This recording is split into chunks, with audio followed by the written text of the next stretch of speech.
Halo Sobat Sehat, jumpa lagi dengan saya Dr. Sung. Dan pada video kali ini saya akan membahas topik yang sensitif lagi ya. Saya akan membahas tentang macam-macam kelainan seksual. Seperti apa? Setelah yang satu ini.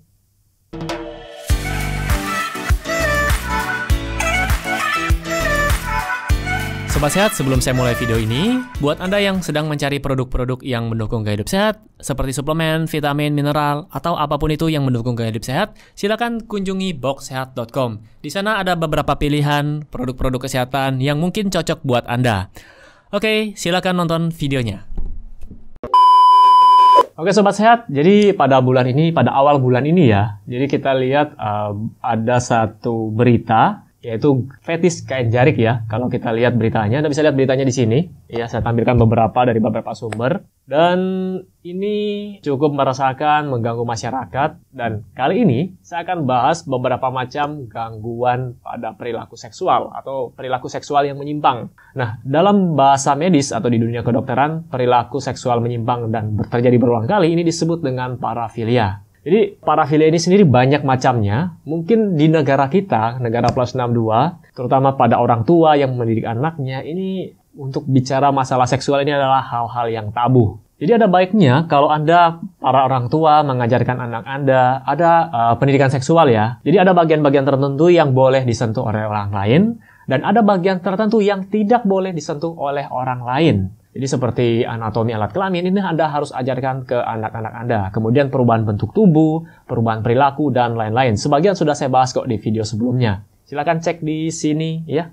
Dan pada video kali ini saya akan bahas perilaku penyimpangan seksual. Dan ini gejalanya biasa berlangsung 6 bulan. Kalau masih 1-2 kali belum bisa kita lihat apakah ada motif lain misalnya. Jadi bukan semata-mata karena perilaku seksual. Bisa saja misalnya orang buka celana di depan umum karena dia kalah taruhan. Ya itu bukan perilaku penyimpangan seksual sebenarnya. Yang kita bahas di sini adalah perilakunya, perilaku penyimpangannya. Yang pertama ada namanya pedofilia. Jadi orang-orang yang mendapatkan gairah seksual terhadap anak kecil. Kalau kita bilang anak kecil usianya kurang dari 13 tahun. Kemudian ada juga yang dinamakan infantofilia. Ini lebih kecil lagi. Jadi orang-orang yang mendapatkan gairah seksual terhadap anak balita kurang dari 5 bulan. Perilaku penyimpangan seksual ini terhadap anak kecil bisa misalnya membiarkan anak kecil melihat dia melakukan masturbasi atau mengajak anak untuk telanjang, tujuannya untuk gairah seksualnya. Misalnya kalau untuk mengajak anak mandi ya beda ceritanya. Nah, biasanya hal seperti ini dilakukan oleh orang-orang dekat, kerabat misalnya, dan biasanya anak ini diancam agar tidak memberitahukan hal ini kepada orang lain. Jadi kalau anak ini tidak diajarkan dari kecil, dia tidak tahu harus melakukan apa. Dan mungkin anak ini akan berpikir, oh wajar bagian tubuh saya ini dipegang oleh orang lain. Karena tidak diajarkan di rumah oleh orang tuanya. Jangan sampai anak ini malah diajarkan oleh orang lain. Ya. Kemudian jenis yang kedua, namanya ini agak susah. Oke, saya pelan-pelan menyebutkannya. Ekshibisionisme. Nah, jadi orang-orang seperti ini, jadi mereka gairah seksual ketika menunjukkan alat kelaminnya di depan umum atau di depan orang lain. Misalnya tiba-tiba buka celana depan umum, atau bahkan sampai masturbasi depan umum. Nah, kita bisa lihat gejalanya selama 6 bulan dan dilakukan berulang kali. Nah, seperti saya bilang, kalau mungkin dia cuma melakukan itu sekali buka celana depan umum, iya bisa jadi kalah taruhan kah misalnya atau apa. Jadi tidak termasuk kalau yang seperti itu. Karena motif lain ya. Kemudian jenis kelainan yang ketiga, voyeurisme. Nah, ini orang-orang yang mengalami gairah seksual ketika mengintip orang yang telanjang. Atau misalnya orang lagi ganti pakaian, atau orang yang lagi sedang melakukan aktivitas seksual. Jadi, dia senangnya melihat yang seperti itu. Ya, ini kelainan yang ketiga. Kemudian yang keempat, ada namanya froteurisme. Yaitu gairah seksual yang didapatkan dengan menggesekkan atau melibatkan sentuhan terhadap kelaminnya. Misalnya, penderita tersebut memiliki kecenderungan untuk menggesekkan organ kelaminnya pada tubuh orang asing. Biasanya di tempat umum. Anda bisa lihat di kereta yang berdiri ya, atau di bus yang bukan posisi duduk, posisi berdiri biasanya, desak-desakan seperti itu. Orang-orang ini biasanya menggesekkan alat kelaminnya ke bagian tubuh orang lain. Kurang lebih seperti itu. Kemudian yang kelima, ada namanya sadisme dan masokisme. Ya, jadi orang ini mendapatkan gairah seksual jika ia melakukan kekerasan fisik terhadap pasangannya atau terhadap orang lain. Jadi misalnya nih, yang pria atau yang laki-laki memukul wanitanya, ya. Misalnya kalau di film-film misalnya ya, bawa cambuk, kemudian bawa borgol dan lain-lain. Jadi yang pelakunya ini disebut dengan sadisme, sedangkan korbannya atau pasangannya, si perempuannya, dinamakan masokisme. Jadi bisa ditukar juga perannya, bisa wanitanya yang jadi sadisme, atau bisa prianya yang jadi sadisme. Jadi tidak selalu yang pria menjadi sadisme.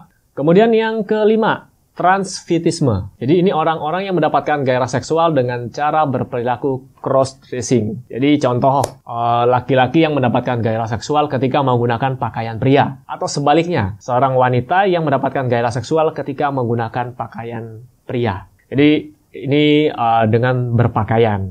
Kemudian yang terakhir ada namanya fetishisme. Nah, yaitu orang-orang yang mendapatkan gairah seksual dari benda-benda yang tidak hidup atau dari bagian tubuh lain selain sexual body part. Jadi kalau pada wanita sexual body part ini kan seperti area dada, payudara, kemudian organ kelamin.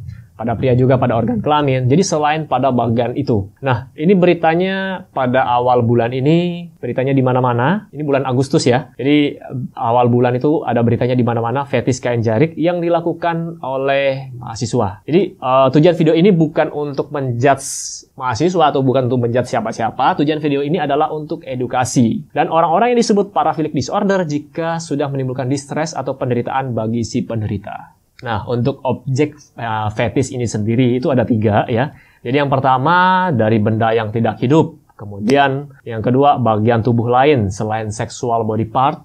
Kemudian yang ketiga adalah hal-hal lain yang tidak spesifik. Contohnya gini, ada yang memiliki ketertarikan terhadap mayat atau jenazah. Mungkin Anda sering nonton film ya, film-film sadis ya. Jadi kemudian ada yang memiliki ketertarikan terhadap manekin atau patung. Jadi masing-masing itu ada istilahnya sendiri. Kemudian ada yang mengalami ketertarikan seksual terhadap pohon, misalnya namanya dendrofilia. Kemudian ada yang ketertarikan gairah seksual terhadap muntahan misalnya. Muntahan.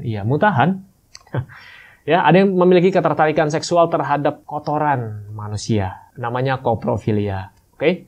Jadi ada macam-macam ya. Dan yang menjadi pertanyaan, apa penyebabnya? Kan misalnya saya seorang pria nih, wanita itu kan masih ada wanita gitu loh. Kenapa harus lakukan dengan yang lain, mendapatkan gairah seksual dengan benda-benda lain? Oke, jadi sini kalau ditanya apa penyebabnya, jadi tidak ada teori yang pasti. Nah, ini ada beberapa teori yang bisa saya sampaikan buat Anda semua. Trauma pada masa kecil, ini juga bisa. Jadi misalnya pada saat kecil mendapatkan pelecehan misalnya. Kemudian ada orang-orang yang sulit mengekspresikan perasaan, sulit memulai hubungan dengan orang lain. Misalnya pada orang-orang yang terlalu pemalu, ini juga bisa. Kemudian berulang kali mendapatkan aktivitas seksual yang menyenangkan terhadap situasi atau objek tertentu. Ini juga bisa. Jadi kejadian yang berulang kali direkam di bawah sadarnya, dan ini yang membuat dia senang. Ya, misalnya terhadap benda-benda yang aneh-aneh tadi saya sebutkan gitu. Dan buat Anda semua yang sudah menonton video ini, ternyata kok saya mengalami kelainan yang seperti sudah dijelaskan tadi. Apa yang harus saya lakukan? Ya kan banyak orang yang tidak tahu dengan hal-hal seperti ini. Dan ketika sudah nonton video ini, apa yang harus saya lakukan ketika saya memiliki kecenderungan mengalami kelainan-kelainan tersebut? Silakan langsung konsultasi kepada dokter spesialis jiwa atau psikiater, dan juga Anda bisa konsultasi kepada psikiatri. Karena di sana nanti Anda akan mendapatkan perlakuan khusus, Anda akan mendapatkan sesi konsultasi, jadi untuk proses pemulihan. Oke, semoga video ini dapat bermanfaat, dan sekali lagi, video ini bukan untuk menjudge siapapun, bukan untuk menjelek-jelekan atau